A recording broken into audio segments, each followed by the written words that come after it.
The government has now decided that a large task force will sail as soon as all preparations are complete.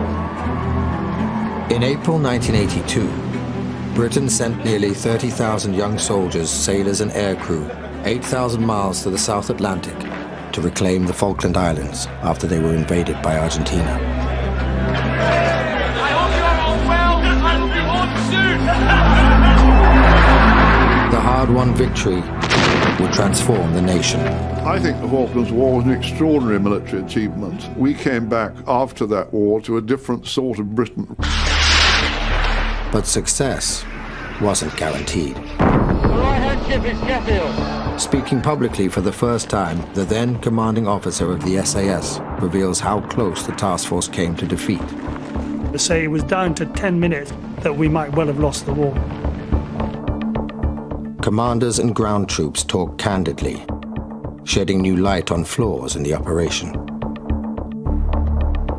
The whole command chain was utterly dysfunctional. Some claim that Goose Green, the most famous battle in the war, need never have been fought, and was a waste of lives and resources.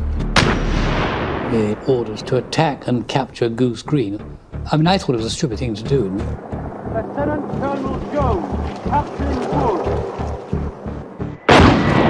And how a sudden change in the plan for the land campaign nearly lost Britain the war. They were sitting ducks. It was completely unnecessary and sadly cost 200 casualties. The truth certainly needs to be told about some of the things that went wrong. I mean, how did it happen? With recordings of the negotiations to end the conflict uncovered for the first time. He is prepared to consider surrender. And secret satellite communications from a British undercover mission in Chile. Without this information, we would have lost the war. 40 years on, the Falklands War is still giving up its secrets.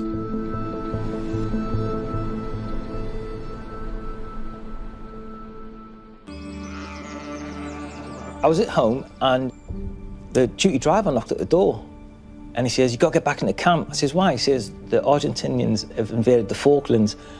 And I'm thinking, Falklands, that's got to be a Scotland. Why would they attack Scotland?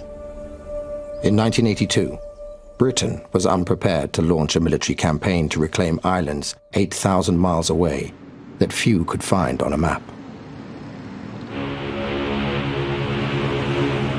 The previous year, we'd just really been hit by the Not Defence Review. It was going to take away our carriers, our amphibious ships, possibly even the Royal Marines. And the discussion went along the lines of, we really need a war against somebody, just to show the country and the politicians how good we are.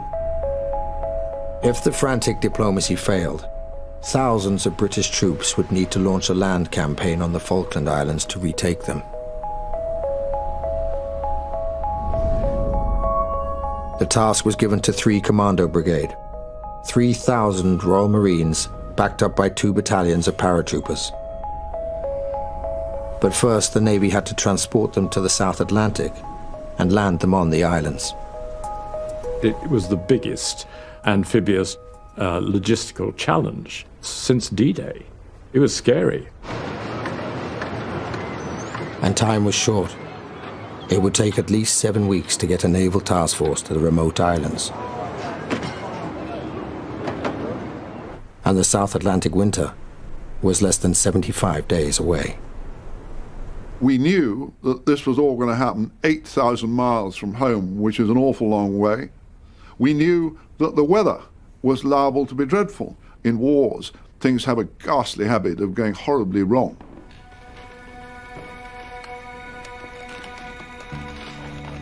In 1982, Michael Rose commanded Britain's elite Special Forces Regiment 22 SAS.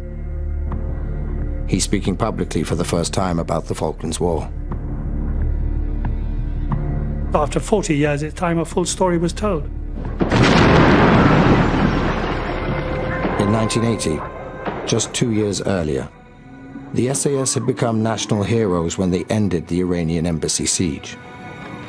But some at the top seemed reluctant to use them in the new crisis. After a couple of days of not hearing from anyone, it became apparent that the Royal Navy had never heard of the Special Air Service and that we were not on the order of battle. We had to do what we normally do, is make our own way. I telephoned Julian Thompson. Mike Rose, who I knew from Northern Ireland days, rang me up and said, "Do you want us?" I said, "Right, well, come on, join the party." 100 SAS would now join the task force on the journey south. With their naval counterparts in the Special Boat Service, they would be inserted behind enemy lines to prepare for the main landings.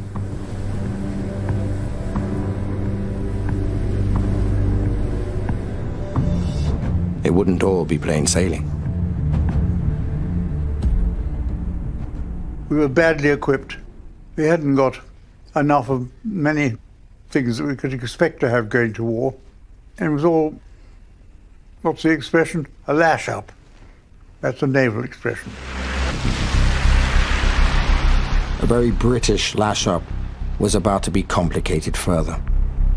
Overall command of the task force was assigned to the Royal Navy, working from its headquarters in a bunker deep under Northwood in Middlesex.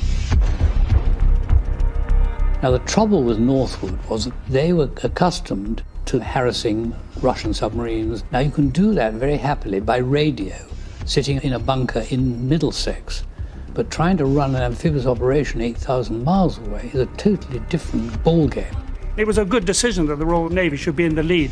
But what Northwood didn't do was turn itself into an integrated joint headquarters. It had no military or air force input. It was inevitable that it was going to be a command and control muddle from the start. Admiral John Fieldhouse would oversee operations from the Middlesex bunker. But instead of appointing a single commander in the field, the Navy appointed 3.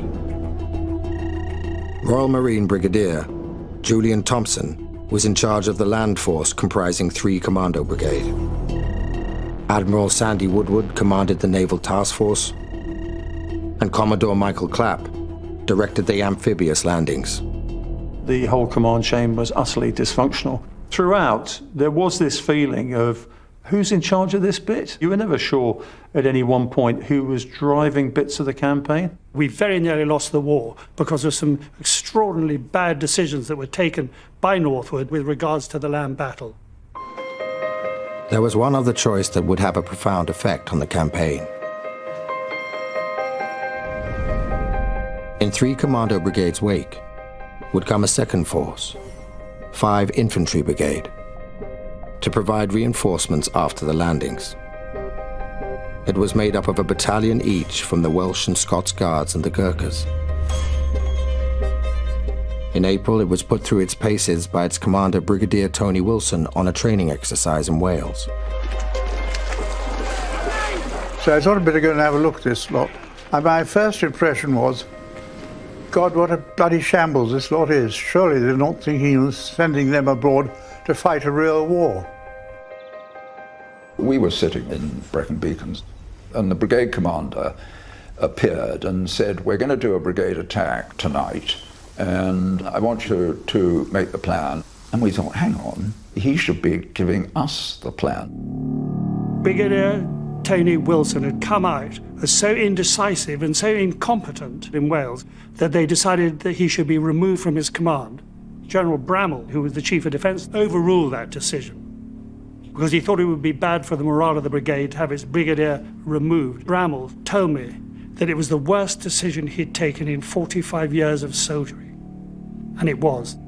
I would have sacked brigade commander then and there, just on the evidence I saw on this test exercise, let alone what he got up to when he got to the Falklands.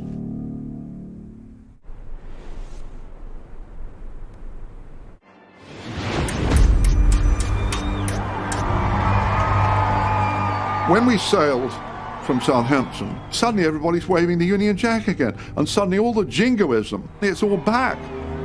It's back to Kipling and standing there on the quayside waving the flags up to go off and fight Johnny Foreigner somewhere on the other side of the world.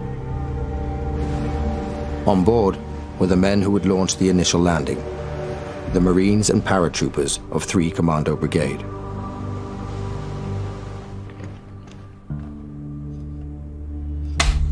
My name's Sulia Laji. During the Falklands War, I was a private soldier in 3 para I thought, when they hear that we're going to come, they're just going to say, let's go home. But when this ship blew its horn and we started to sail, I thought, hang on, I'm probably not going to come back. In fact, I was convinced I was going to die.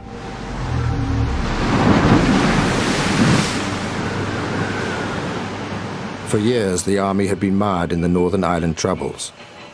The crisis gave them a chance to fight a more conventional war against an enemy in uniform.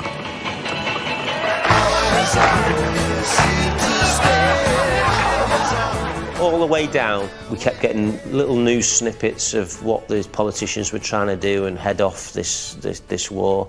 We were hoping the politicians weren't successful. We were all sort of anxious to, come on, let's get down there and get on with it. You know, when I look back now, I think it was great, you know.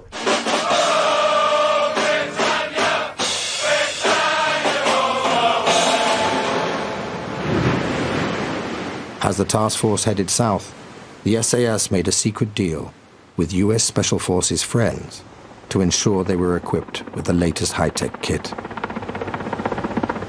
Before leaving England, I got a call from Lieutenant Colonel Lewis Burrows, known to everybody as Bucky Burrows, who was the Chief Executive Officer of Delta Force. He said, Michael, you're going to need some things I've got here. I said, what are those, Bucky? He said, you're going to need portable tactical satellites. I said, yeah, I've seen you demonstrate. They would be incredibly useful for us. He said, I'm going to send you 8 or 9 of those.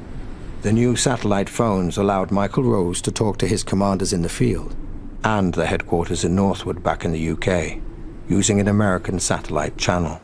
What the Americans did was allow us to use that segment of the satellite. The day the war ended, the satellite was switched off. With the British Army still tapping out some of their battlefield communications in Morse code, portable satellite telephones gave the SAS an invaluable advantage. Tactical satellites we had been lent by Bucky Burrows was a personal loan to me. There was great pressure for me to hand 2 of them over to the MOD, and I absolutely refused to allow that. They had their naval communications, and I was not going to let them interrupt my own communications. The British were already facing an enormous challenge. The Argentinians had complete control of the islands. Cuando aterrizamos en las islas me sentí muy emocionado y bendecido de poder defender a mi patria. Toda la población argentina apoyó la recuperación, es un sentimiento muy fuerte de soberanía y las islas son parte de nuestras casas. Sentir un lugar familiar, un lugar al que quiero y un lugar donde estuve dispuesto a dejar mi vida. Y lo volvería a hacer. For Argentina, the war was a diversion from a vicious internal conflict. John Shakespeare, my name. I was at the British Embassy in Buenos Aires. My name's Nicholas Shakespeare. I was in Argentina as an adolescent. The Argentine military dictatorship were getting more and more brutal. The military persecution of the young and of anybody left wing was going on. I mean, we now know that 30,000 people upwards were killed. I think the armed forces felt very contaminated by what they had done to their population. And I think they sought an external adventure that would kind of purify them. Britain was also shaken by its own upheavals. It's very hard to recapture the sense of failure that hung over Britain in the late 70s and early 1980s. We couldn't make cars that anybody wanted to buy.